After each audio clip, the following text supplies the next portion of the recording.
மத்தேயு சுவிசேஷம் 28ஆம் அதிகாரம் 5வது வசனத்திலிருந்து நாம் வாசிப்போம். தூதன் பெண்களை நோக்கி, நீங்கள் பயப்படாது இருங்கள், சிலுவையில் அறையப்பட்ட இயேசுவை நீங்கள் தேடுகிறீர்கள் என்று நான் அறிவேன். அவர் இங்கே இல்லை, தாம் சொன்னபடியே உயிர் தெழுந்தார். கர்த்தரை வைத்த இடத்தை வந்து பாருங்கள், அவர் இங்கே இல்லை. யார் சொல்றா? தூதர்கள் சொன்னார்கள். தூதர் அந்த கல்லை புரட்டி போட்டு அந்த கல்லின் மேல் அமர்ந்து விட்டான் என்று மேலே நம் வாசித்தோம் என்றால் அது சொல்லப்பட்டிருக்கிறது. அங்கே ஸ்திரீகள் கடந்து வந்து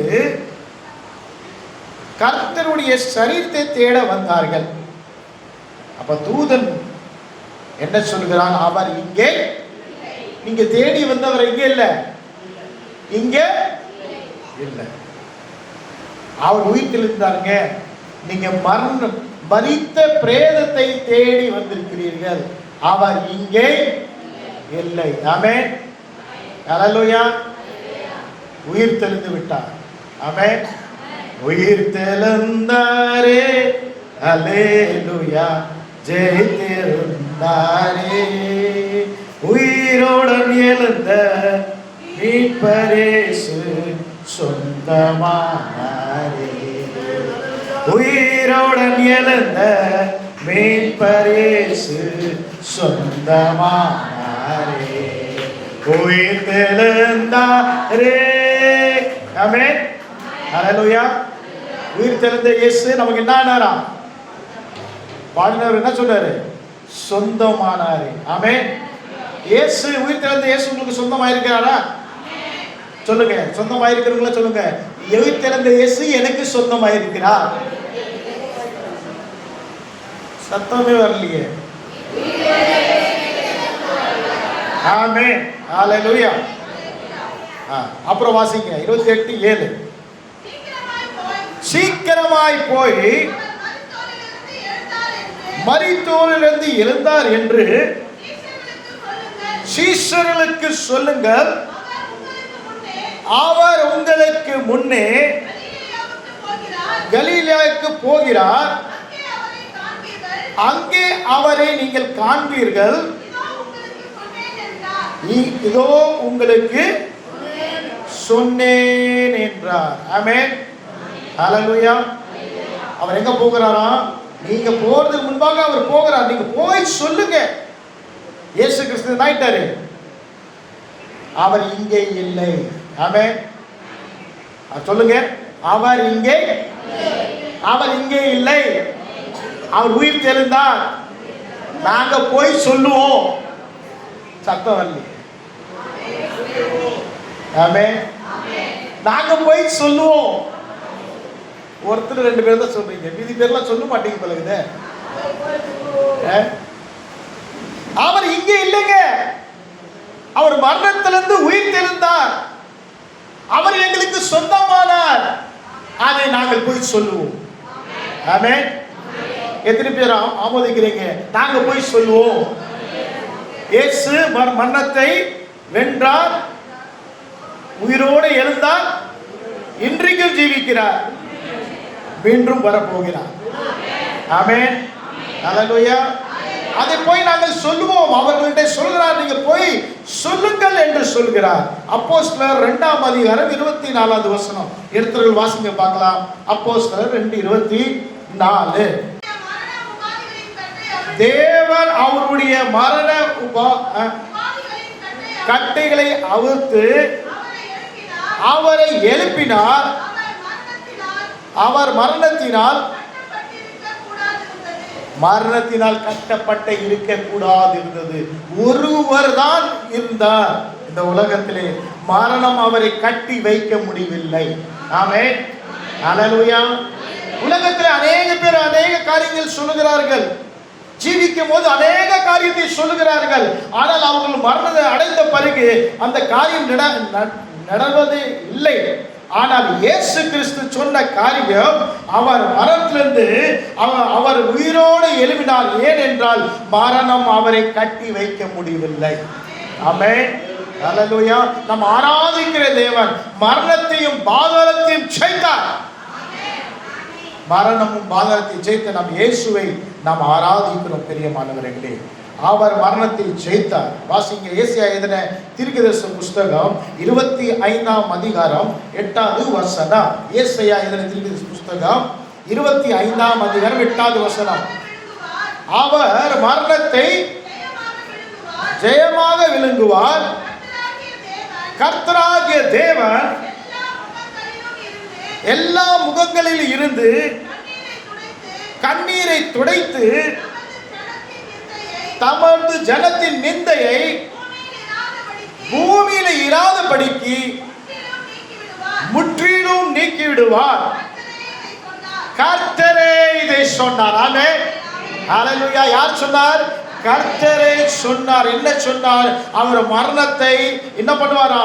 ஜெயமாக விளங்கி விடுவார். ஆமென், ஹல்லேலூயா. மரணம் தான் எல்லாரும் என்ன பண்ணுகிறது? விளங்குகிறது, விலகி போடுகிறது. ஆனா இங்கே சொல்லப்பட்டிருக்கு, கர்த்தராகிய தேவன் என்ன பண்ணுகிறானா? மரணத்தை விலகி விடுவார். கர்த்தராகிய தேவன் எல்லார் முகத்தில் இருக்கிற கண்ணீரை துடைப்பார். ஆமென், ஹல்லேலூயா. இயேசு கிறிஸ்து மரித்த உடனே அநேக அவர் பின்பாக கடந்து சென்ற சகோதர சகோதரிகள் எல்லாரும் கண்ணீர் வடித்தார்கள். நாங்கள் அவரை பின் நோக்கி வந்தோமே, அவருடைய மார்க்கத்தில் நடக்கிறதுக்கு நாங்கள் உரிமை பாராட்டினோமே, கண்ணீர் வடித்துக் கொண்டிருந்தார்கள். ஆனால் அவருடைய எல்லா கண்ணீர்களை துடைக்கிற தேவன் உயிர்த்தெழுந்தார். ஆமென், ஹல்லேலூயா. இந்த கண்ணீர்களெல்லாம் துடைக்கிற தேவன் இருக்கிறார். அவர் உயிர் தெரிந்திருக்கிறார். மரணம் அவரை என்ன பண்ண முடியலையா? மூடி வைக்கவே முடியல, கட்டி வைக்கவே முடியல. உண்மையாக இயேசு கிறிஸ்து அந்த மரண கட்டை அறுத்து உயிர் தெரிந்தார். எதற்காக உயிர் தெரிந்தார் என்றால் நம்முடைய கண்ணீர்களெல்லாம் துடைப்பதற்காக. ஆமென். நீங்க வடிக்கிற ஒவ்வொரு கண்ணீர்களை துடைப்பதற்காக நம் கர்த்தராகிய இயேசு கிறிஸ்து மரணத்திலிருந்து உயிரோடு எழுப்பி இருக்கிறார். ஆமென். ஜாதிகளின் நிந்தைகளை அவர் என்ன பண்ணுகிறார்? பூமியிலிருந்து முழுவதுமாக நீக்க உயிர் தெழுந்தார். நம்முடைய நிந்தைகள் எல்லாம் நீக்க கர்த்தராகிய இயேசு கிறிஸ்து உயிர் தெழுந்திருக்கிறார். ஆமென், ஹல்லேலூயா. நீங்க விசுவாசிக்கிறீங்களா? உங்க நிந்தை நீக்கும்படிக்கு இயேசு கிறிஸ்து உயிர் தெரிந்திருக்கிறார். உங்க கண்ணீரை துடைக்கும்படிக்கு இயேசு கிறிஸ்து உயிர் தெரிந்திருக்கிறார். உங்க கண்ணீரை அநேகர் பிரயாசப்படுத்தலாம், ஆனா உங்க கண்ணீர்களை துடைக்கிறவர் நம் கர்த்தராகிய இயேசு கிறிஸ்து. ஆமென், ஹல்லேலூயா. நீங்க வடிக்கிற கண்ணீர்களை துடைக்கிறவர் அவர். அவர் உயிர் நிச்சயமாகவே உயிர் தெளிந்தால் அந்த உயிர் தெளிந்த நாள்களை நாம் கொண்டாட வேண்டும். ஏனென்றால் எங்கள் கண்ணீரை துடைக்கும்படிக்கு இயேசு கிறிஸ்து நிச்சயமாகவே உயிர் தெளிந்தார். ஆமென், ஹல்லேலூயா. என் நிந்தையை மாற்றும்படிக்கு இயேசு கிறிஸ்து மரண கட்டை விட்டு உயிரோடு எழுப்பினார். ஆமென். எங்களுடைய நிந்தையை நீக்கும்படிக்கு, உங்களை மக்கள் நிந்திக்கிறார்களா, உங்க உறவினர்கள் நிந்திக்கிறார்களா, அந்த நிந்தையெல்லாம் நீக்கும்படிக்கு மரண கட்டை அறுத்து இயேசு கிறிஸ்து உயிரோடு எழுப்பியிருக்கிறார். நாமே கைகளை தட்டி கர்த்தராகிய இயேசுவுக்கு நாம் நன்றி சொல்லுவோமா? அவர் உயிரோடு எழுப்பியிருக்கிறார். நாமே ஹல்லேலூயா, ஹல்லேலூயா, ஹல்லேலூயா. வாசிப்போம். யோவான் எழுதின சுவிசேஷம் 20ஆம் அதிகாரம் 19வது வசனத்திலிருந்து வாசிப்போம். யோவான் எழுதின சுவிசேஷம் 20ஆம் அதிகாரம் 19லிருந்து வாசிப்போம். வாசிங்க. வாரத்தில் முதல் நாளாகிய சாயங்கால வேளையிலே சீஷர்கள் கூடி இருக்கிற இடத்தில் யூதர்களுக்கெல்லாம் பயந்ததினால் கதவுகள் பூட்டி இருக்கையில் இயேசு வந்து நடுவில் நின்று உங்களுக்கு சமாதானம் என்றார். உங்களுடைய பயங்களை நீக்கும்படிக்கு கர்த்தராகிய இயேசு கிறிஸ்து மெய்யாகவே உயிர் தெழுந்தார். ஆமென், ஆமென். முதலாவது நம்முடைய கண்ணீர்களை துடைக்கும்படிக்கு அவர் நிச்சயமாக உயிர் தெரிந்தார். ஆமென். எத்தனை பேர் விசுவாசிங்க? என் கண்ணீரை துடைக்கும்படிக்கு, எங்களுடைய கண்ணீரை துடைக்கும்படிக்கு இயேசு கிறிஸ்து உயிர் தெழுந்தார். ஆமென். எங்களுடைய நிந்தையை நீக்கும்படிக்கு இயேசு கிறிஸ்து உயிர் தெழுந்தார். ஆமென். எத்தனை பேர் நம்புகிறீங்க? ஆமென். ஹல்லேலூயா.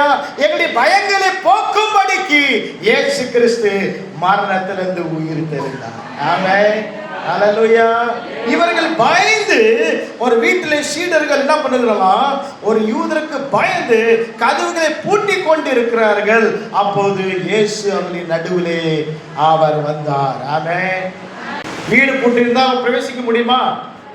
சொல்லுங்க, முடியுமா? நம்ம போக முடியுமா? போக முடியாது. ஆனா உயிர்த்தெழுந்த சரீரத்தை உடையவர் இயேசு கிறிஸ்து போக முடியும். ஆமென். ஹல்லேலூயா. அப்படிப்பட்ட ஒரு சரீரத்தை இயேசுவுக்கு ஆண்டவர் கொடுத்தார். ஆமென். ஹல்லேலூயா. எது கதவு பூட்டி இருந்தாலும் அங்கே இயேசு பிரவேசிக்க முடியும். ஆமென். ஹல்லேலூயா. அங்க வாசிப்போம், மீண்டும் வாசிக்க பார்க்கலாம். வாரத்தின் முதல் ஆகிய அன்றைய தினம் சாயங்கால வேளையிலே சீஷர்கள் கூடி இருந்த இடத்தில் யூதர்களுக்கு பயந்ததினால் கதவுகள் பூட்டப்பட்டு இருக்கையில் இயேசு வந்து நடுவிலே நின்று உங்களுக்கு சமாதானம் என்றார். ஆமென். ஹல்லேலூயா. அப்போ இயேசு கிறிஸ்து உயிர் தெழுந்ததுக்கு காரணம் என்ன என்றால், என் கண்ணீரை துடைக்கிறதுக்கு மாத்திரமல்ல, என் நிந்தையை போக்குறதுக்கு மாத்திரமல்ல, என் பயங்களை அகற்றுறதுக்கு மாத்திரமல்ல, எனக்கு சமாதானத்தை கூறும்படிக்கு வந்திருக்கிறார். ஆமென். ஹல்லேலூயா. இந்த உலகத்திலே சமாதானம் இல்லைங்க, ஆனால் இயேசு எங்க இருக்கிறாரோ அங்கே சமாதானம் உண்டு. ஆமென். ஹல்லேலூயா. உங்களுடைய உள்ளத்திலே இயேசு இருந்தால் உங்களுடைய உள்ளத்திலே அவர் சமாதானத்தை தருவார். உங்களுடைய இல்லத்திலே இயேசு இருந்தால் உங்களுடைய இல்லத்திலே அவர் சமாதானத்தை தருவார். ஆமென். அதற்கு தான் நான் அடிக்கடி சொல்றது, உங்களுடைய உள்ளத்திலே இயேசுவை ஏற்றுக்கொள்ளுங்க, உங்களுக்கு சமாதானம் உண்டாகும். உங்களுடைய இல்லத்தில், உங்களுடைய வீட்டிலே இயேசுவை அழைத்து செல்லுங்கள், உங்கள் வீட்டிலே சமாதானம் உண்டாகும். ஆமென். அநேக போராட்டங்கள் வீட்டிலே, அநேக பிரச்சனைகள், அநேக உபத்திரங்கள், அநேக கஷ்டங்கள், அதெல்லாம் நீங்கணும்னா நீங்க இயேசுவை உங்களுடைய உள்ளத்திலே ஏற்றுக்கொண்டது போல இல்லத்திலையும் உங்க வீட்டிலையும் அவரை ஏற்றுக்கொள்ள வேண்டும். அப்போது உங்களுக்கு சமாதானம் உண்டாகும். ஆமென். ஹல்லேலூயா.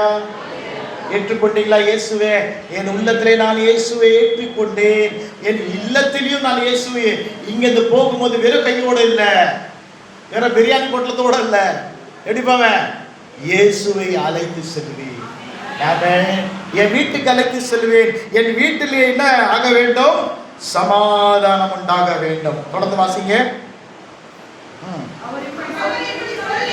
அவர் இப்படி சொல்லி தம்முடைய கைகளையும் விலாவையும் அவர்களுக்கு காண்பித்தார்.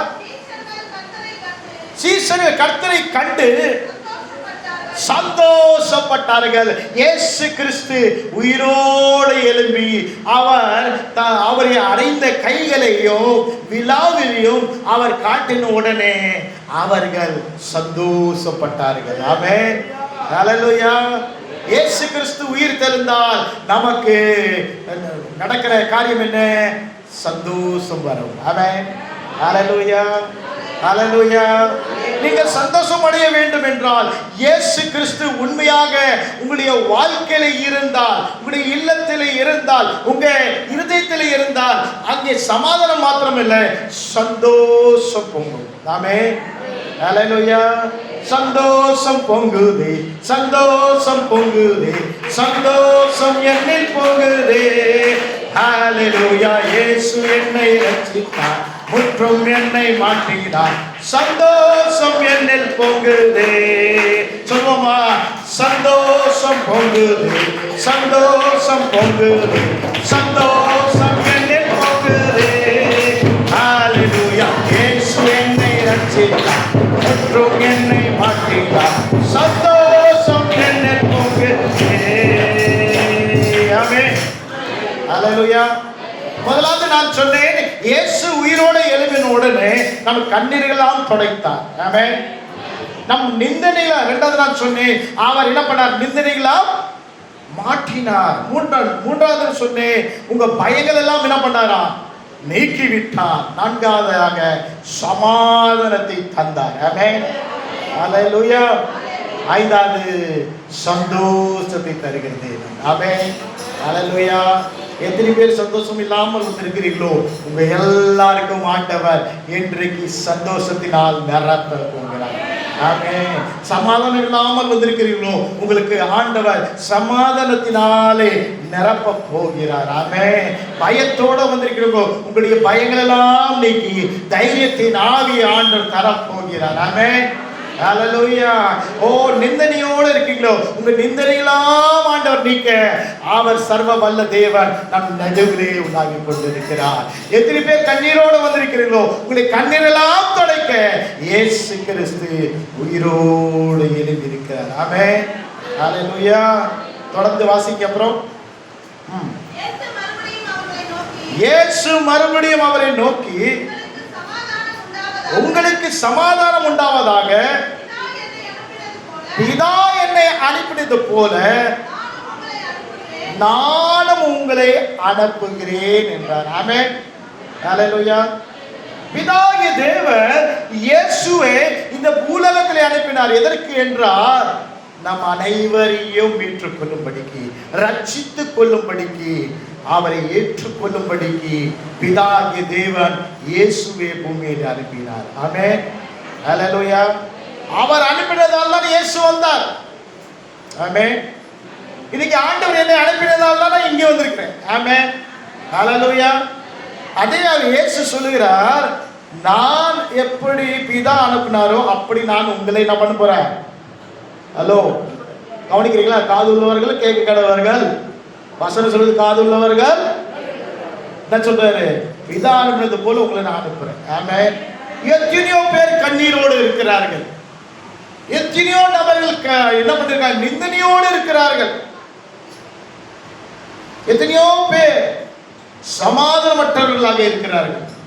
எத்தனையோ நபர்கள் பயத்தோடு இருக்கிறார்கள். சமாதானம் இல்லாத, சந்தோஷம் இல்லாமல் இருக்கிறார்கள். அவர்கள் எல்லாம் தேடி செல்லும்படிக்கு இயேசு அன்போடு உங்களை பார்க்கிறார். ஆமென். ஹalleluya. அன்போடு பார்த்து சொல்றாரு, பிதா என்னை அனுப்பினது போல நான் உங்களை அனுப்புகிறேன். தொடர்ந்து வாசிக்க பார்க்கலாம். அவர்கள் மேல் ஊதி பரிசுத்த ஆவியை பெற்றுக் கொள்ளுங்க. சும்மா சாதாரணமா அனுப்பல. இயேசு கிறிஸ்து எப்படி அனுப்புறார்? அவர்கள் மேல் ஊதினார். பரிசுத்த ஆவியை பெற்றுக் கொள்ளுங்கள். உங்களுடைய கோலைத்தனம்லாம் நீங்க வேண்டும் என்றால், உங்களுடைய பயங்கள் நீங்க வேண்டும் என்றால், பரிசுத்த ஆவியை நீங்கள் பெற்றுக்கொண்டால் ஒழியதான் நீங்கள் கடந்து சென்று பிறருக்கு கண்ணீரை துடைக்கும்படிக்கு, நிந்தனைகளை மாற்றும்படிக்கு, சமாதானத்தை உரைக்கும்படிக்கு, சந்தோஷத்தை தரும்படிக்கு, விடுதலை தரும்படிக்கு உங்களை அவர் பயன்படுத்த முடியும். ஆமென். ஹalleluya. அதுக்கு உதவி செய்கிற உதவியாளவராக பரிசுத்த ஆவியானவரை அவர் ஊதினார் என்று பார்க்கிறோம். ஆமென். பேதுரு இயேசுவை பிடித்து கல்வாரி சிலுவைக்கு எடுத்து செல்வதற்கு முன்பாக நியாயம் விசாரிக்கிறதுக்காக பிடித்து செல்லும் போது பேதுரு அந்த இடத்தை விட்டு ஓடிவிட்டான். அப்புறம் மறைவாக பேதுரு என்ன கர்த்தருக்கு நடக்கிறது என்று பார்க்க அவன் மறைரூபமாக கடந்து சென்றான். 3 முறை இயேசுவை மறுதலித்தான். யாரு பேதுரு? அற்புதத்தை செய்தவன், அதிசயத்தை செய்தவன், தண்ணின் மேல் நடந்தவன். அவன் என்ன ஆயிட்டான்? பயத்தோடு, கலக்கத்தோடு அவன் இயேசு என்ன பண்ணிட்டான்? மறுதலித்தான். ஆனா அதே பேதுரு இயேசு மரித்து உயிர் திறந்த பிறகு, பரிசுத்த ஆவியினாலே நிரப்பப்பட்ட பிறகு சவால் விடுகிறார். நீங்களோ அவரை சிலுவையிலே அறைந்தீர்கள், அதற்கு நாங்கள் சாட்சி என்று சொல்கிறார். அந்த தைரியம் எப்படி வந்தது? பரிசுத்த ஆவியானவர் அவர்கள் மேல் இறங்கி வந்தார். ஆமென். ஹல்லேலூயா. நீங்க பயத்தோடு இருப்பீங்க திறமை சொல்றதுக்கு. நாங்க எப்படி போய் இயேசுவை பத்தி சொல்லுவது? அப்போது பரிசுத்த ஆவியானவர் பெற்றுக் கொள்வது அவசியம். ஆமென். ஹல்லேலூயா. யார் தருவார் என்றால் இயேசு கிறிஸ்து பரிசுத்த ஆவியானவரை ஊதி நமக்கு பரிசுத்த ஆவியை தருகிற தேவனாய் இருக்கிறார். ஆமென். ஹல்லேலூயா. அது மாத்திரமில்லை, வாசிங்க மத்தேயு எழுதின சுவிசேஷம் 28ஆம் அதிகாரம் 18வது வசனத்தில் வாசிப்போம். அப்பொழுது இயேசு சமீபத்தில் வந்து அவர்களை நோக்கி வானத்திலும் பூமியிலும் சகல அதிகாரமும் எனக்கு கொடுக்கப்பட்டிருக்கிறது. அவர் என்ன சொல்றாரு? வானத்துக்கும் பூமிக்கு சகல அதிகாரம் எனக்கு கொடுக்கப்பட்டிருக்கிறது. உங்களுக்கு பரிசுத்த ஆவியை தந்தது மாத்திரமல்ல, அதிகாரத்தோடு இயேசு பிறர்களுக்கு சாட்சி சொல்லும்படிக்கு, அவர்களை கர்த்தருக்குள் ஆதாயப்படுத்தும்படிக்கு உங்களை அவர் ரட்சித்து உங்களை மீட்டு எடுத்து உங்களுடைய பயங்களை போக்கி உங்கள் நிந்தனையை மாற்றி உங்களுடைய கண்ணீரை துடைத்து உங்களுக்கு சமாதானத்தை சந்தோஷத்தை தந்து பரிசுத்த ஆவியின் அபிஷேகத்தை தந்து அவர் அதிகாரத்தை தந்து அவர் அனுப்புகிற தேவனாயிருக்கிறார். ஆமென். ஹல்லேலூயா. கைகளை தட்டி ஆண்டவருக்கு நன்றி சொல்லுவோமா? ஹல்லேலூயா. வெறும் கையோட அனுப்ப மாட்டார், அவர் அதிகாரத்தோடு அனுப்புகிற தேவனாயிருக்கிறார். ஆமென். தொடர்ந்து வாசிங்க. ஆகையால் நீங்கள் புறப்பட்டு போய் சகல ஜாதிகளையும் சீஷராக்கி பிதா குமாரன் பரிசுத்த ஆவி நாமத்தினாலே அவர்களுக்கு ஞானஸ்தானம் கொடுத்து நான் உங்களுக்கு கட்டளையிட்ட யாவையும் அவர்கள் கை கொள்ளும்படி அவர்களுக்கு உபதேசம் பண்ணுங்கள். இதோ உலகத்தின் முடிவு பரிந்தும் சகல நாட்களிலும் நான் உங்களோடு கூட இருக்கிறேன். ஆமென். ஹல்லேலூயா. அவர் பரிசுத்தாவின் அபிஷேகத்தை தருவது மாத்திரமல்ல, அதிகாரத்தை தருவது மாத்திரமல்ல, உங்களை அனுப்பும் போது சொல்கிறார், நான் உங்களோடு கூட இருக்கிறேன். ஆமென்.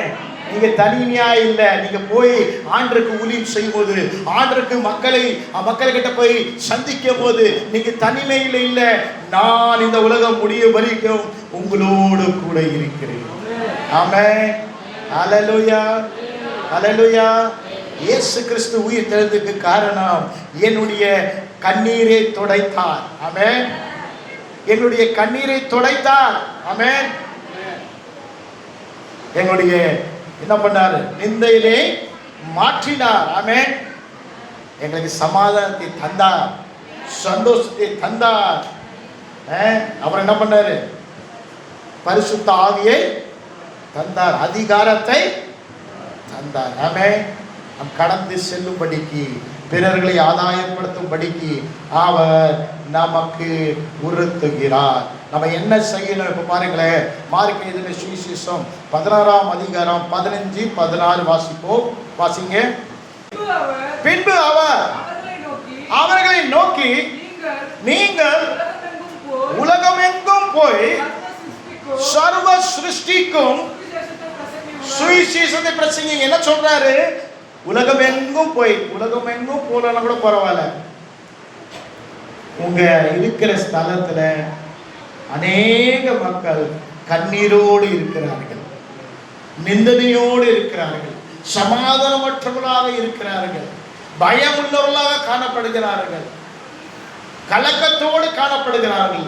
அவர்களை சந்தித்து அவர்களுக்கு என்ன பண்ணணுமா? இங்க என்ன சொல்லப்பட்டிருக்கு? உலகமெங்கும் போய் சுவிசேஷத்தை அறிவிக்க வேண்டும். ஆமென். சுவிசேஷம் என்னது? மத்தேயு எதுன சுவிசேஷம், அப்புறம் மார்க் எதுன சுவிசேஷம், அப்புறம் லூக்கா எதுன சுவிசேஷம், அப்புறம் யோவான் எதுன சுவிசேஷம். அஞ்சாவது ஏங்க 5 சுவிசேஷம் இருக்குங்க. படிக்கலீங்களா நீங்க? மீண்டும் நல்லா வாசிங்க. இப்போ நான் சொல்றேன், கேட்டுக்கங்க திருப்பியும். மத்தேயு எதுன சுவிசேஷம் படிச்சிருக்கீங்களா? மார்க் எதிர சுவிசேஷம் படிச்சிருக்கீங்களா? லூக்கா எதிர சுவிசேஷம் படிச்சிருக்கீங்களா? யோவான் எதிர சுவிசேஷம் படிச்சிருக்கீங்களா? 5வது சுவிசேஷம் நீங்களே நடமாறுகிற சுவிசேஷமாக இருக்கிறீர்கள். ஆமென். ஹalleluya. 4 சுவிசேஷத்தை நீங்க படிச்சு நீங்க சுவிசேஷமாக மாற வேண்டும். அந்த சுவிசேஷத்தை பிறர்கள் அறிந்து கொள்ள வேண்டும். ஆமென். பவுல் சொல்றார், நீங்களே நடமாடுகிற நிருபமா இருக்கிறீர்கள். நடமாடும் போது கர்த்தருடைய சுவிசேஷம் பரவ வேண்டும். ஆமென். நீங்கள் பேசும்போது கர்த்தருடைய அன்பை அவர்கள் அறிந்து கொள்ள வேண்டும். கர்த்தர் எனக்காக மரித்தார், எனக்காக உயிர்த்தார், மீண்டும் வரப்போகிறார் என்று உரைக்கிற சத்தமாக நீங்கள் மாற வேண்டும். ஆமென். நீங்கள் ஒரு சுவிசேஷமாக மாற வேண்டும். 5வது சுவிசேஷம் சொல்லுங்க. நாங்கள் தான் சொல்லுங்க. நாங்கள் தான் 5வது சுவிசேஷம். எத்தனை விரல் இருக்கு கையில? அப்ப எத்தனை சுவிசேஷம் இருக்கு? 5வது யாரு? நாங்க தான். அப்போ நீங்க நடமாடுகிற நிருபமாக மாற வேண்டும். உங்களை பார்க்கிறவர்கள் இவர்கள் இயேசுவை குறித்து போதிக்கிறவர்கள் என்று சொல்ல வேண்டும். உங்களுடைய பேச்சில, உங்களுடைய நடையில, உங்களுடைய செயல்களை அவருடைய நிருபமாக பிறர்கள் பார்க்க வேண்டும். அதுக்கு நம்ம என்ன பண்ணணும் தெரியுமா? நல்லா வீட்டில் அமர்ந்து நேரம் கிடைக்கும் போதெல்லாம் 4 சுவிசேஷத்தை நல்லா வாசிக்கணும். ஆமென். ஹalleluya. அப்ப நீங்க 4 சுவிசேஷத்தை நல்லா வாசித்தீங்கன்னா நீங்கள் 5வது சுவிசேஷமாக மாறிவிடுவீங்க. ஆமென். ஹalleluya. அப்புறம் வாசிங்க. மார்க் விசுவாசமுள்ளவனாகி ஞானஸ்தானம் பெற்றவன் ரட்சிக்கப்படுவான், விசுவாசியாதவனும் ஆக்கினிக்குள் திருப்பப்படுவான். நம்ம போய் அவருடைய சுவிசேஷத்தை சொல்லும் போது விசுவாசிக்கிறவர்கள் என்ன பண்ணுவாங்களா? விசுவாசிக்கிறவர்கள் என்ன பண்ணுவாங்க? ஞானஸ்தானம் எடுத்துக்கொள்வாங்க. நாம சொல்லுகிற சுவிசேஷத்தை கேட்டு என்ன பண்ண வேண்டும்? ஞானஸ்தானம் எடுக்கும்படிக்கு அவருடைய வாழ்க்கை மாற வேண்டும். ஆமென். முதலாவது நம்முடைய வாழ்க்கை மாறினா தானே அவங்களுடைய வாழ்க்கை மாறும்.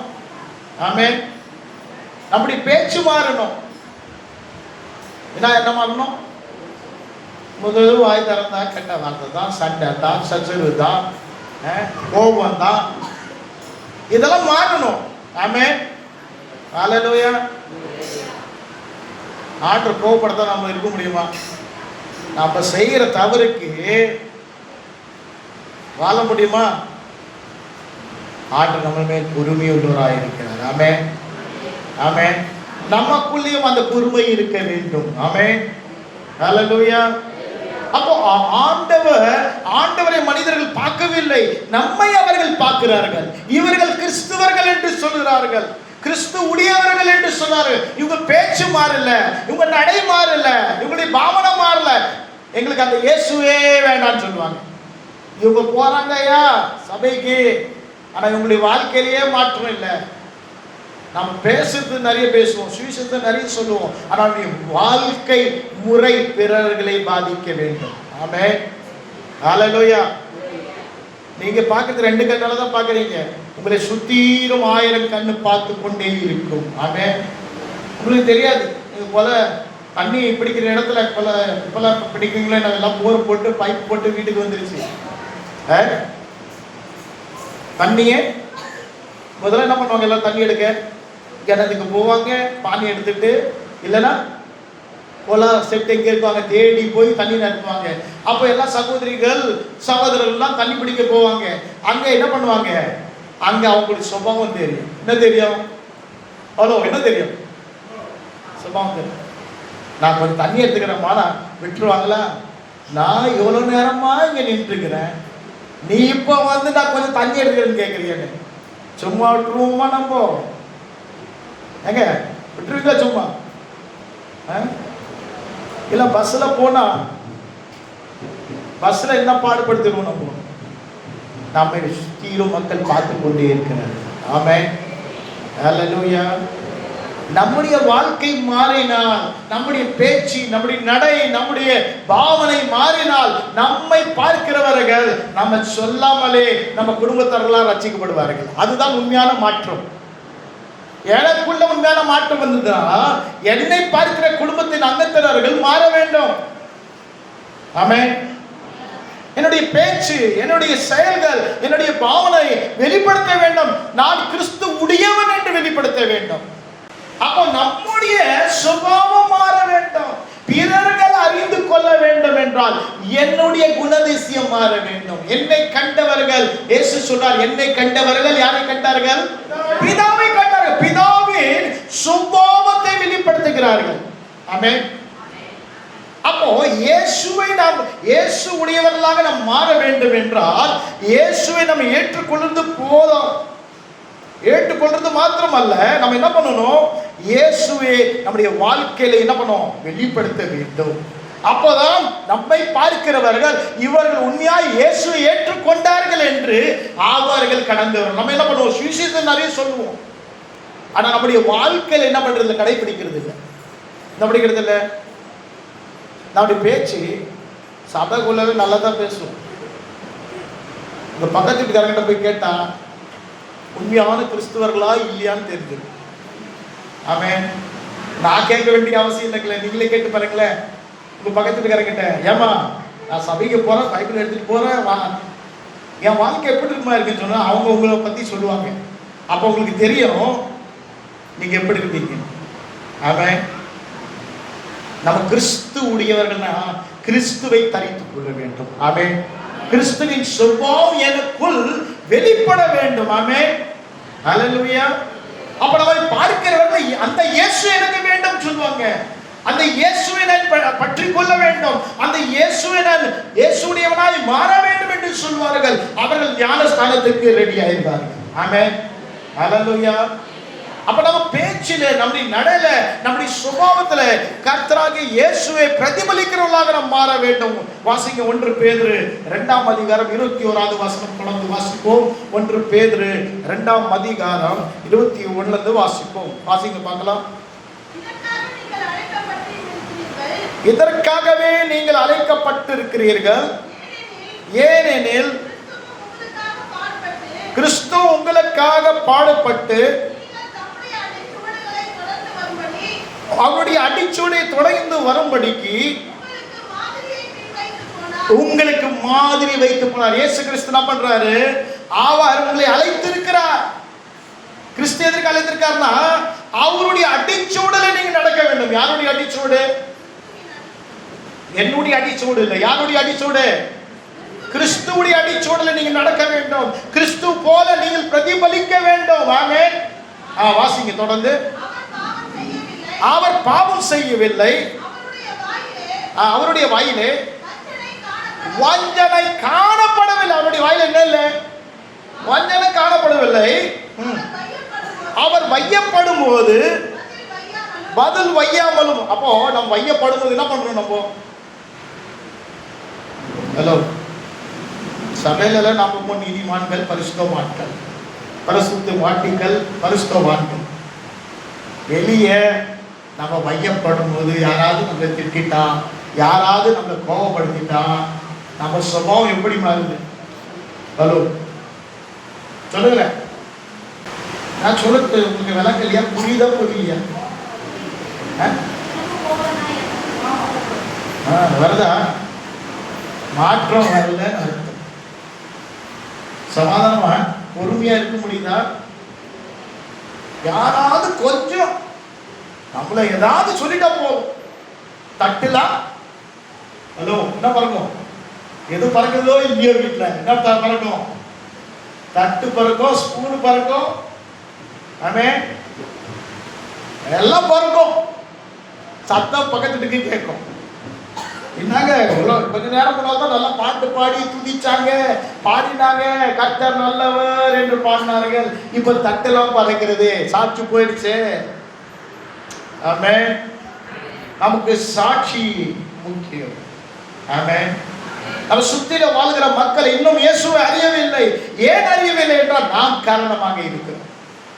நாம் கிறிஸ்து போல் மாறிட்டோம் என்றால் நம்ம சுத்தி வாழ்கிறவர்கள் இவர்கள் கிறிஸ்துவுடையவர்கள், இவரை போல நம்ம மாற வேண்டும் என்று சொல்றாங்க.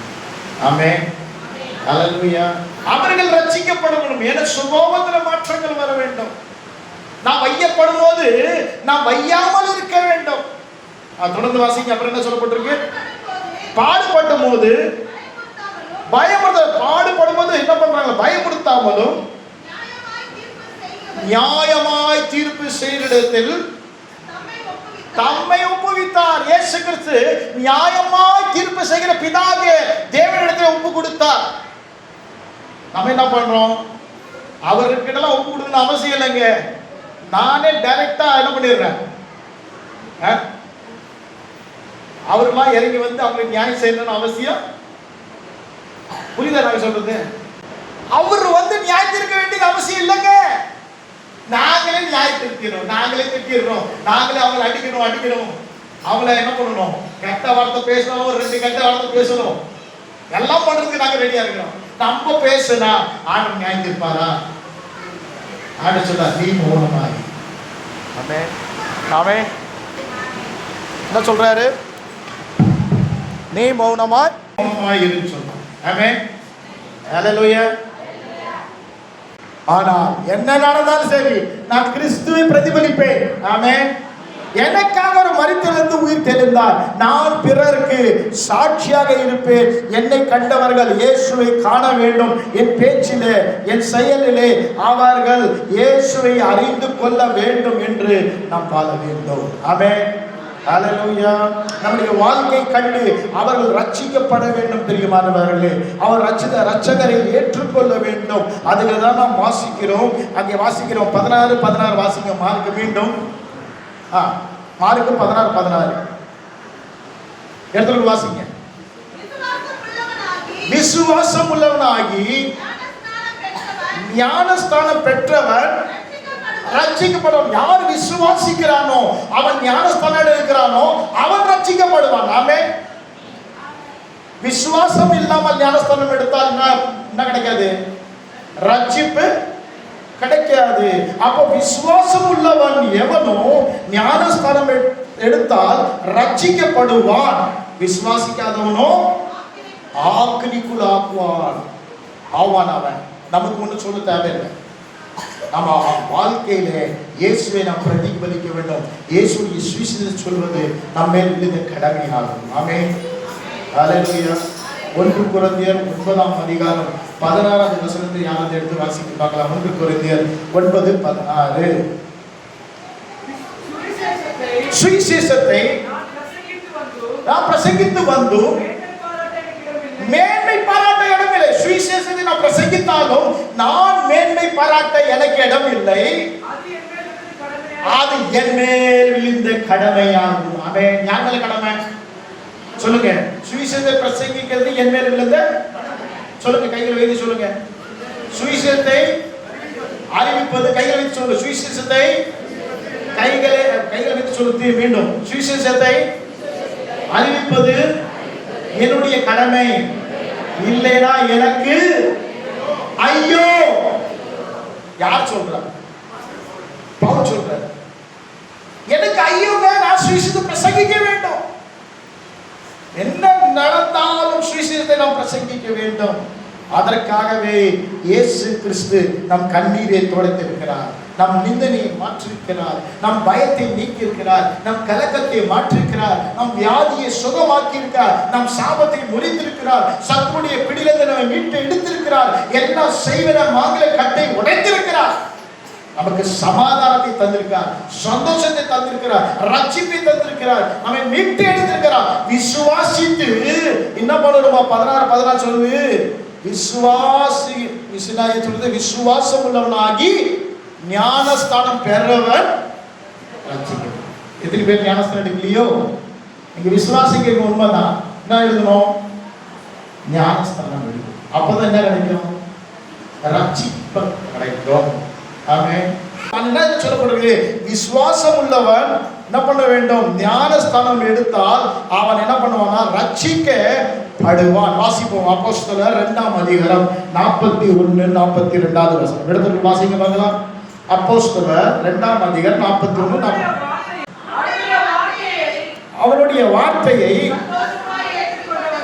சந்தோஷமாக ஏற்றுக்கொண்டாங்க. யாருடைய வார்த்தை? பேதுரு பேசிக் கொண்டிருக்காருங்க. அவருடைய வார்த்தை பேதுரு பேசிக் கொண்டிருக்க நேரத்திலே அவருடைய வார்த்தை சந்தோஷமாக ஏற்றுக்கொண்டார்கள். ஆமென் ஹல்லேலூயா. சந்தோஷமாக ஏற்றுக்கொண்டவர்கள் ஞானஸ்தானம் பெற்றார்கள். ஆமென். ஆண்டவருடைய வார்த்தை சந்தோஷமாக ஏற்றுக்கொண்டதினால் அவர்கள் என்ன பெற்றார்களா? ஞானஸ்தானத்தை பெற்றார்கள். அப்புறம் அன்றைய தினம் ஏறக்குறைய 3000 பேர் சேர்க்கப்பட்டார். எத்தனை பேரு? நம்ம எவ்வளவு பேர் இருக்கு? ஆமென். நம்ம எல்லாரும் மேல விழுந்திருக்க கடமை. நம்ம சுவிசேஷத்தை பிரசங்கிக்கா விட்டால் யார் மேல ஐயோ? பவுலுக்கு ஐயோ இல்லைங்க, நமக்கு தான் ஐயோ. ஆமென். ஹல்லேலூயா. அப்ப நம்ம பிரசங்கிக்கும் போது ஆண்டவர் நம்மை அபிஷேகித்து அனுப்புகிறார், நமக்கு அதிகாரம் தந்து அனுப்புகிறார். அவர் நம்மோடு இருக்கிறார். நம்ம கலங்க வேண்டிய அவசியம் இல்லை, திகைக்க வேண்டிய அவசியம் இல்லை. நம்ம பிரசங்கிக்கும் போது அவர்கள் சந்தோஷமாக ஏற்றுக்கொண்டு ஞானஸ்தானம் பெற்று அவர்கள் சபைக்குள் சேர்க்கப்படுவார்கள். அப்புறம் வாசிங்க. அவர்கள் அப்போஸ்தலருடைய உபதேசத்திலும் அந்யோன்யத்திலும் அப்பப்பிக்கிறதிலும் ஜெபம் பண்ணுதலிலும் உறுதியாக தரித்தார்கள். யார் அவர்கள்? யார் அவங்க? சபையில் யார் சேர்க்கப்பட்டார்கள்? ஞானஸ்தானம் எடுத்தவர்கள் சேர்க்கப்பட்டார்கள். அவர்கள் அப்போஸ்தலருடைய உபதேசம், அந்யோன்யம், அப்பம் பிற்கிறதல், ஜெபம் பண்ணுகிறதுல என்ன இருக்கணும்? ஞானஸ்தானம் எடுத்தவர்கள் இருக்கணும். ஆமென். எத்தனை பேர்லாம் ஞானஸ்தானம் கைகள் உயர்த்தவங்க?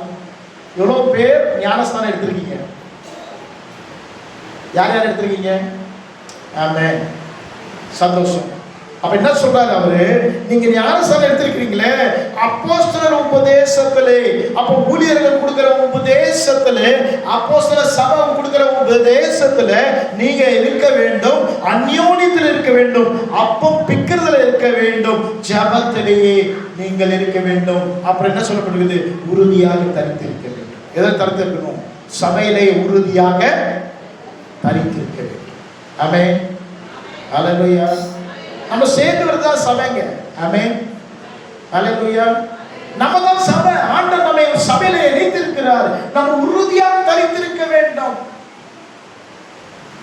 எந்த சபையிலும் பிரச்சனைகள் இருக்கதான் செய்யும். ஆமென். உங்க வீட்டுல பிரச்சனை இருக்கா இல்லையா? வீட்டை விட்டு ஓடிடுறீங்களா?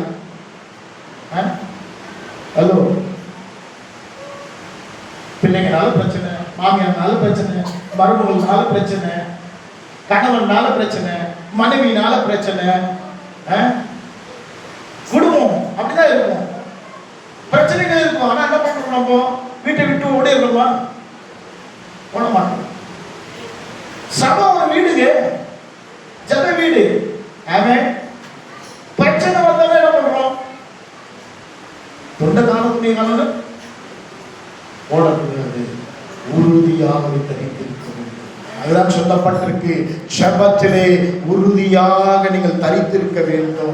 பிரச்சனைகள்லாம் நீங்கிவிடும். உறுதியாக நீங்கள் தரித்திருக்கும் போது, ஜெபத்திலே உறுதியாக நீங்கள் இருக்கும் போது, அந்த எல்லா பிரச்சனைகள் சபையிலிருந்து மாறிவிடும். பிரியமானவர்களே, அதற்காகவே உயிர்த்தெழுந்த இயேசு இன்றைக்கு அவர் உயிரோடு எழும்பி இருக்கிறது மாத்திரமல்ல, அவர் மீண்டும் வரப்போகிறார். ஆமென்.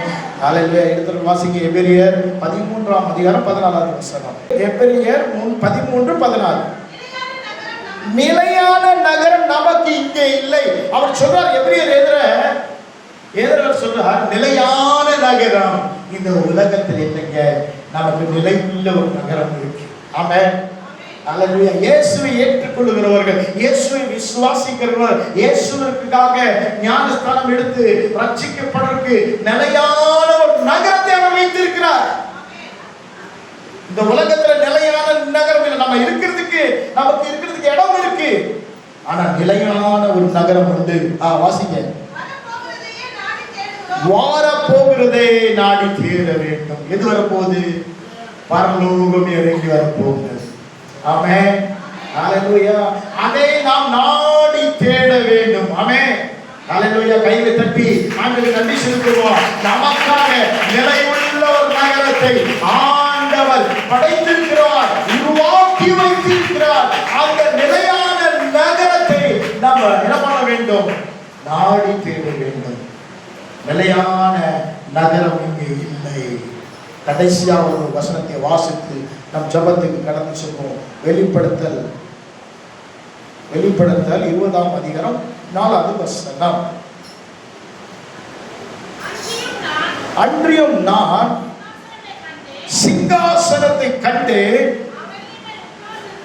அவர்கள் மேல் உட்கார்ந்திருந்தார்கள். நியாய தீர்ப்பு கொடுக்கும்படி அவர்களுக்கு அதிகாரம் அளிக்கப்பட்டது.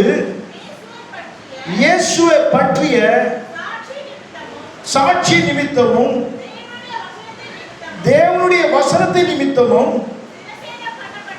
சிரசேத பண்ணப்பட்டவர்களுடைய ஆத்துமாக்களையும் மிருகத்தையாவது அதனுடைய சொரூபத்தையாவது வணங்காமலும் தங்கள் நெற்றிகளில் தங்கள் கைகளிலும் அதன் முத்திரை தரித்துக் கொள்ளாமலும் இருக்கிறவர்களை கண்டு அவர்கள் உயிர்த்த கிறிஸ்துவோட கூட 1000 வருஷம் வர சாட்சி செய்தார்கள். அவன் கைகளை தட்டி ஆண்டவருக்கு நன்றி செலுத்துவோம். யார் இவர்கள்? இவர்கள் இயேசு கிறிஸ்துவின் வார்த்தையை தரித்துக் கொண்டவர்கள், சாட்சியாக நின்றவர்கள். ஆமென். ரத்தம் சிந்தப்பட்டாலும் நான் இயேசுவை மறந்தளிக்க மாட்டேன் என்று வாழ்ந்தவர்கள். பிசாசுடைய முத்திரை, மிருகத்துடைய முத்திரை, சாத்தானுடைய முத்திரை நெத்தியிலும் கையிலும் அவர்கள் போடாதவர்கள், அவர்கள் விக்கிரத்தை வணங்காதவர்கள். ஆமென். சொரூபத்தை வணங்காதவர்கள். அவர்களுக்கு ஆண்டவர் ஒரு ராஜ்யத்தில் மாத்திரமல்ல, நியாயத்திற்கும்படிக்கு 1000 வருஷம் அவரோடு அரசாட்சி செய்யும்படிக்கு என் இயேசு கிறிஸ்து உயிர்த்தெழுந்தார். ஆமென். ஹல்லேலூயா. எதற்கு இயேசு கிறிஸ்து உயிர்த்தெழுந்தார் பாருங்க? அவர் நியாயம் செய்ய வரப்போகிறார். ஆமென். உலகத்தை 1000 வருஷம் என் இயேசு கிறிஸ்து அரசாட்சி செய்ய போகிறார். அவர்களோடு யார் நியாயம் செய்வார்கள் என்றால், யார் இயேசுக்காக வைராக்கியமாக விசுவாசத்தோடு அவர் ஞானஸ்தானம் எடுத்து அவருக்காக சாட்சியாக, அவருடைய வார்த்தைக்காக சாட்சியாக வாழ்கிறார்களோ அவர்கள் அவரோடு நியாயம் செய்ய இயேசுவோடு போகிறார். ஆமென். அதுக்குள் நாம் பங்கு பெற வேண்டும். ஆமென். ஆண்டவருடைய வார்த்தை அதுதான். நாம் எதுக்குள்ள பங்கு பெறணும்? அவரோடு சிங்காசனத்தை அமர்ந்து நாமும் நியாயம் செய்ய வேண்டும். ஆமென். ஹல்லேலூயா. போராட்டங்கள் உண்டு, பிரச்சனைகள் உண்டு, உபத்திரங்கள் உண்டு. நாம் கர்த்தருக்காக வைராக்கியமாக நிற்கும் போது அநேக பிரச்சனைகள் வரும். நிறைய பேர் நிந்திப்பார்கள், நிறைய பேருக்கு நம்ம துன்புறுத்துவார்கள். ஒருவேளை நம்மை என்ன செய்வார்கள்? நம்மை கொலையும் செய்வார்கள். ஆனால் கர்த்தருக்காக வைராக்கியமாக நாம் இருக்கும்போது, கர்த்தராகிய இயேசு கிறிஸ்து மீண்டும் வரும்போது அவரோடு உயிரோடு எழுப்பி அவரோடு நியாய சிங்காசனத்தில் அமர்ந்து நம் நியாயம் செய்ய போகிறோம். கண்களை மூடுவோமா? அன்றைய சமூகத்தில் ஆண்டவரே, நீர் உயிர்த்தெழுந்ததற்கு காரணத்தை நாங்கள் இன்றைக்கு அறிய நீர் எங்களுக்கு உதவி செய்தி. அன்றைய சமூகத்திலே எழுந்து நிற்போமா? ஒரு நிமிடம் எழுந்து நின்று அன்றைய சமூகத்தில் ஆண்டவரே, இன்றைக்கு ஆண்டவரே உயிர்த்தெழுந்த நாளிலே ஆண்டவரே தகப்பனே, நீர் உங்களுடைய வார்த்தைகள் எங்களோடு இடைப்பட்டு, உடைய வார்த்தையோடு எங்களுடைய இடைப்பட்டு நீர் உயிர் தெழுந்ததுக்கு காரணமாகவே எங்களுடைய கண்ணீர்கள் துடைக்கப்பட வேண்டும். ஆமென். எங்களுடைய கண்ணீர்கள் துடைக்கப்பட வேண்டும். எங்களுடைய கண்ணீர்கள் துடைக்கப்பட வேண்டும். எங்களுடைய நிந்தனைகள் மாற வேண்டும். எங்களுடைய பயங்கள் கலக்கங்கள் மாற வேண்டும். ஹல்லேலூயா. எங்களுக்கு சமாதானம் உண்டாக வேண்டும் ஆண்டவரே. ஓ ஹல்லேலூயா. நாங்கள் தைரியம் உள்ளவர்களாக மாற வேண்டும். எங்களுக்குள்ளே சமாதானம் வர வேண்டும். எங்களுக்குள்ளே சந்தோஷம் வர வேண்டும். ஹல்லேலூயா. தகப்பனே, உமக்காக நாங்கள் உறுதியாக நிற்கும்படிக்கு ஆண்டவரே, நீர் ஆண்டவரே உம்முடைய அபிஷேகத்தை எங்கள் மேல் ஊதினீரே ஆண்டவரே. பரிசுத்த ஆவியின் அபிஷேகத்தை பெற்று, உம்முடைய அதிகாரத்தை பெற்று, உம்முடைய சுவிசேஷத்தை பிரசங்கிக்கும் போது ஆண்டவரே, அநேகரை உம்முடைய சமூகத்திலே கொண்டு வருகிறோம். பரிதியாக எங்களை ஆண்டவரை நாங்கள் மாற்றும்படிக்கு எங்களை அர்ப்பணிக்கிறோம் ஆண்டவரே. கிறிஸ்துவுடையவர்களாக நாங்கள் மாற வேண்டும். கிறிஸ்துவின் சாயல், கிறிஸ்துவின் சுபாவம் எங்கள் மூலமாக வெளிப்பட வேண்டும். இன்றைக்கு என்னை அர்ப்பணிக்கிறேன் ஆண்டவரே, அர்ப்பணிக்கிறேன் என்று சொல்லுவோம். ஆண்டவரே அர்ப்பணிக்கிறேன். கிறிஸ்து பிரதிபலிக்க வேண்டும். கிறிஸ்து தான் அவருடைய அடிச்சூழலே நடக்க வேண்டும். நான் சுவிசேஷம் ஆண்டவரே நான் எங்களுடைய கரத்தில் நீ நம்பி தந்திருக்கிறேன். மத்தேயு, மார்க்கு, லூக்கா, யோவான் என்று தந்திருக்கிறேன் ஆண்டவரே. ஐந்தாவது சுவிசேஷமாக நாங்கள் மாற வேண்டும் ஆண்டவரே. சுவிசேஷத்தை நாங்கள் பிரசங்கிக்க விட்டால் எங்களுக்கு ஐயோ என்று சொல்லப்பட்டிருக்கிறது அப்பா. நாங்கள் சுவிசேஷத்தை பிரசங்கிக்கிறவர்களாக, சுவிசேஷத்தை ஆண்டவரை விசுவாசித்து கிறிஸ்துவை பிரதிபலிக்கிறவர்களாக எங்களுடைய பேச்சில, எங்களுடைய மூச்சில, எங்களுடைய செயல்ல கிறிஸ்துவை பிரதிபலிக்க எங்களை அர்ப்பணிக்கிறோம் என்று சொல்லுமா. தலைமேல் கைகளை வைத்து ஆண்டுடைய சகோதரி ஆண்டவரே, எங்களை ஆண்டவரே என் தலைமையில நாங்கள் கைகளை வைக்கிறோம் ஆண்டவரே. நாங்கள் ஒரு நாள் ஆண்டவரே கிறிஸ்து இயேசு வரும்போது ஆண்டவரே நாங்கள் உயிர் தெழுந்து அவரோடு நாங்கள் நியாய விசுவாசிக்கிறதாக எங்களை மாற்றுங்க ஆண்டவரே. 1000 வருஷத்திலே நாங்கள் ராஜ்யம் செய்யும்படிக்கு அந்த அதிகாரத்தை, அந்த அபிஷேகத்தை, அந்த பலனை எங்களுக்கு தருகிற தேவன் ஆண்டவரே. அந்த அபிஷேகத்தை தந்ததுக்காக ஸ்தோத்திரம் சொல்லுங்க. வாய்த்தது ஸ்தோத்திரம், ஸ்தோத்திரம், ஸ்தோத்திரம் என்று சொல்லுங்க. ஸ்தோத்திரம் ஆண்டவரே. ஓ பரிசுத்த ஆவியின் அபிஷேகம் தந்தீரே உமக்கு ஸ்தோத்திரம் ஆண்டவரே. அதிகாரத்தை தந்தீரே உமக்கு ஸ்தோத்திரிக்கிறோம் ஆண்டவரே. வல்லமை வரங்களை தந்தீரே உமக்கு ஸ்தோத்திரிக்கிறோம். தைரியத்தின் ஆவியை தந்தீரே உமக்கு ஸ்தோத்திரிக்கிறோம். அபிஷேகத்தை நாளையுடைய எல்லா நுகங்களையும் முறித்து போடுகிறே உமக்கு ஸ்தோத்திரம். எங்கள் கண்ணீர் எல்லாம் துடைத்தீரே, எங்கள் நிந்தையை மாற்றினீரே ஆண்டவரே. எங்கள் கலக்கங்களை மாற்றினீரே, எங்கள் பயங்களை அச்சங்களை எல்லாம் நீக்கி போட்டீரே ஆண்டவரே. தைரியத்தின் ஆவியினால் எங்களை நிரப்பினீரே ஆண்டவரே. உடைய வார்த்தைக்கு நாங்கள் கீழ்ப்படிந்து, உடைய வார்த்தைக்காக நாங்கள் கீழ்ப்படிந்து ஆண்டவரை விசுவாசித்து ஞானஸ்தானம் எடுத்து சாட்சியாக ஜீவிக்க ஆண்டவரே எங்களுக்கு உதவி செய்யும் ஆண்டவரே. ஆண்டவரே அந்யோன்ய ஐக்கியத்தில் நாங்கள் நிலைத்திருக்க கிருபை தாங்க ஆண்டவரே. ஜெபத்திலே உறுதியாக தரித்திருக்க கிருபை தாங்க ஆண்டவரே. ஓ அப்பமிக்கிறதிலே உறுதியாக இருக்க கிருபை தாங்க ஆண்டவரே. அப்போஸ்தலருடைய ஆண்டவருடைய வார்த்தை கேட்டு அதன் பிரகாரம் நடக்க எங்களை ஒப்புக் கொடுக்க அர்ப்பணிக்கிறோம் என்று சொல்லுவோம். ஆமென். பரிசுத்த தகப்பனே, இயேசு கிறிஸ்துவின் நாமத்தினால் இந்த உயிர் தெழுந்த நாளிலே ஆண்டவரே கர்த்தர் நீர் உயிர் தெழுந்ததுக்கு முக்கிய ஆதாரங்களை எடுத்து உரைத்ததுக்காக ஸ்தோத்திரிக்கிறோம். ஆவியானவரே உமக்கு நாங்கள் நன்றி செலுத்துகிறோம். பிதாவே உமக்கு நாங்கள் நன்றி செலுத்துகிறோம். பரிசுத்த ஆவியானவரே உமக்கு நன்றி செலுத்துகிறோம். இயேசு கிறிஸ்துவே உமக்கு நாங்கள் நன்றி செலுத்துகிறோம். திரியேக தேவனே உமக்கு நாங்கள் நன்றி செலுத்துகிறோம் ஆண்டவரே. கேட்ட ஒவ்வொரு பிள்ளைகளுக்கும் வாழ்க்கைக்கு ஆண்டவரே 100 மடங்கு பலன் வர வேண்டும் ஆண்டவரே. சாட்சியாக ஜீவிக்க வேண்டும் ஆண்டவரே. விசுவாசத்திலே உறுதியாக வளர வேண்டும் ஆண்டவரே. பிறருக்கு சாட்சியாக வாழ்ந்து அநேகரை உம்முடைய சமூகத்திலே மத்தியிலே கொண்டு வர கருவியாக மாற வேண்டும் ஆண்டவரே. விசுவாசித்து ஞானஸ்தானம் எடுக்காதவர்கள் ஞானஸ்தானம் எடுத்து ரட்சிக்கப்பட வேண்டும் ஆண்டவரே. உம்முடைய உபதேசத்திலே நிலைத்திருக்க வேண்டும் ஆண்டவரே. அந்யோன்யத்திலே நிலைத்திருக்க வேண்டும் ஆண்டவரே. அப்போப்பிக்கிறதிலே நிலைத்திருக்க வேண்டும் ஆண்டவரே. ஜெபத்திலே நிலைத்திருக்க நேர் உதவி செய்கிறார். கேட்டு அதன்படி செய்ய கர்த்தரை வேலை அடைத்து பாதுகாத்து ரத்தத்தினால் உடைய அக்கினியினால் வேலை அடைப்பீராக. பரிசுத்த ஆவியானவரே இவர்களோடு இடைப்பட்டுக் கொண்டே இருப்பீராக ஆண்டவரே. உம்முடைய வருகை வரிய ஆண்டவரே உமக்காக சாட்சியாக வாழ, சாட்சியாக ஜீவிக்க கர்த்தர்களை எடுத்து பயன்படுத்துகிறாங்க. மெய்யாகவே இயேசு உயிர் தெழுந்தார். அவருடைய சாட்சி உரைக்கும்படி கர்த்தர் உதவி செய்கிறார். நாமத்தை மகிழ்கிறார். செயல்படுகிற எல்லா ஊழியர்கள் மேல் நம்முடைய குடும்பத்தின் மேல் இப்படி கிருபை கரம் முழுட்டம் எடுத்து பயன்படுகிற அநேக ஆயிரங்களுக்கு அதிபதிகளாக மாற்றுவீராக. அநேக ஆயிரங்கள் ஆண்டவருடைய சன்னிதானத்தை கடந்து வர கருவியாக எடுத்து பயன்படுத்துவீராக. எங்களை முழுதுமாக தாழ்த்தி அர்ப்பணிக்கிறோம். இயேசுவின் நாமத்தால் ஜெபிக்கிறோம் எங்கள் ஜீவனுள்ள பிதாவே. ஆமென்.